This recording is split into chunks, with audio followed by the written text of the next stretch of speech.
അതായത് പിണറായി വിജയൻ എന്നാൽ വലിയൊരു കടുപ്പക്കാരനാണ്, ചിരിക്കാത്ത ആളാണ് എന്നൊരു ധാരണ പുറത്തുണ്ട്. എന്നാൽ അടുത്ത പരിചയമുള്ളവർക്ക് നേരെ മറിച്ചുള്ള അഭിപ്രായമാണ്. ഈ പ്രകൃതം സ്വയം എടുത്തണിഞ്ഞതാണോ, അതോ ഈ കടുപ്പക്കാരനെന്ന ഇമേജ് മാറ്റണമെന്ന് എപ്പോഴെങ്കിലും തോന്നിയിട്ടുണ്ടോ, അതോ ആളുകൾ തന്നെ അത് തിരിച്ചറിയട്ടെ എന്നാണോ നിലപാട്? അത് ബ്രാൻഡ് ചെയ്യപ്പെടുന്നതാണ്. കാരണം ഞാനൊരു ഇടതുപക്ഷ പ്രവർത്തകൻ, പ്രത്യേകിച്ച് CPIM-ൻ്റെ ഒരു പ്രധാനി എന്നൊക്കെയുള്ള നിലയിൽ വരുമ്പോൾ അതിലൊരു സാധാരണയിൽ നിന്നൊരു വ്യത്യസ്തനാണ് എന്ന് കാണിക്കൽ നമ്മുടെ ചില ആളുകൾക്ക് വലിയ താല്പര്യമുണ്ടായിരുന്നു. അതിൻ്റെ ഭാഗമായിട്ട് ഒരു മനുഷ്യന് പല ഭാവങ്ങളുണ്ടാവുമല്ലോ, അതിലേതെങ്കിലും ക്ഷോഭിച്ച ഭാഗമുണ്ടെങ്കിൽ അതായിരിക്കും കൊടുക്കുന്ന ചിത്രങ്ങൾ. അപ്പോൾ മറ്റ് സന്തോഷത്തിൻ്റെ നിമിഷങ്ങൾ അവരുടെ കയ്യിലുണ്ടാവും, പക്ഷെ അത് കൊടുക്കേണ്ടതില്ല എന്ന് അവർ വെക്കും. ഞാൻ പിന്നെ എന്നെപ്പറ്റി വരുന്ന വാർത്തകളിൽ അധികം അങ്ങനെ വ്യാകുലപ്പെടാറില്ല. അതിപ്പോൾ സ്വാഭാവികമായിട്ട് വരുന്നൊരു കാര്യമായിട്ട് ഞാൻ കാണാറില്ല. ഞാൻ പ്രതിദാനം ചെയ്യുന്ന പാർട്ടിയോടുള്ള എതിർപ്പിൻ്റെ ഭാഗമായി അത് എന്നിലൂടെ പ്രകടിപ്പിക്കുന്നു മാത്രമേ ഉള്ളൂ എന്ന നിലക്കാണ് ഞാനത് കാണാറ്. ഈ എതിർപ്പ് ഉയർത്തുന്നവരോടും ഒരു തരത്തിലുള്ള ഈർഷ്യയോ വിദ്വേഷമോ എനക്കൊട്ടുണ്ടാകാറുമില്ല. അവരവരെ രീതി സ്വീകരിക്കുന്നു എന്ന് മാത്രമേ കാണാറുള്ളൂ. അപ്പം അതുകൊണ്ട് തന്നെ ഏതെങ്കിലും ഒരു തെറ്റായ കാര്യം വന്നാൽ, ഇപ്പോൾ സാധാരണ രാഷ്ട്രീയ പ്രവർത്തകരായിട്ടുള്ള ആൾക്കാർ പല മാധ്യമങ്ങളെയും അപ്പം തന്നെ വിളിക്കും. എന്താ നിങ്ങളങ്ങനെ കൊടുത്തത്, ഇങ്ങനെ കൊടുത്തത് ശരിയാണോ എന്നൊക്കെ പറയും. ഇന്ന് വരെ ഒരാളെ ഞാൻ വിളിക്കാൻ പോയിട്ടില്ല. എന്ത് വാർത്ത വന്നാലും അതവിടെ നിന്നോട്ടെ എന്നുള്ളതാണ്. അങ്ങനെയൊരു പ്രകൃതമാണ് ഞാൻ സ്വീകരിച്ചു വരാറുള്ളത്.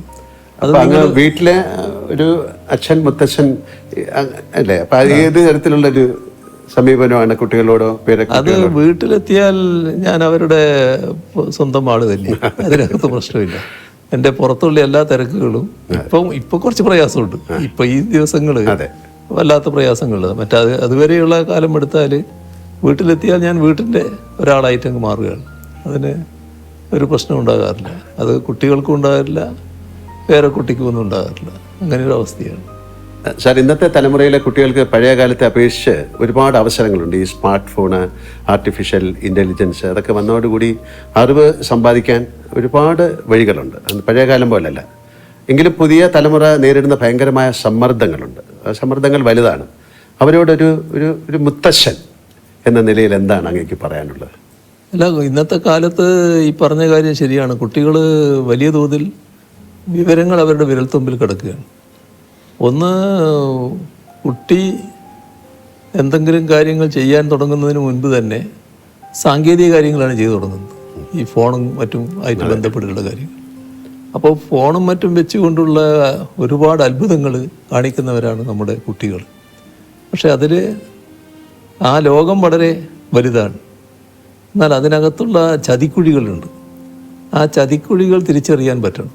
അപ്പോൾ അതിന് ചിലപ്പോൾ ചെറിയ കുട്ടികൾക്ക് എല്ലാ വഴിയും തിരിഞ്ഞു എന്ന് വരില്ല.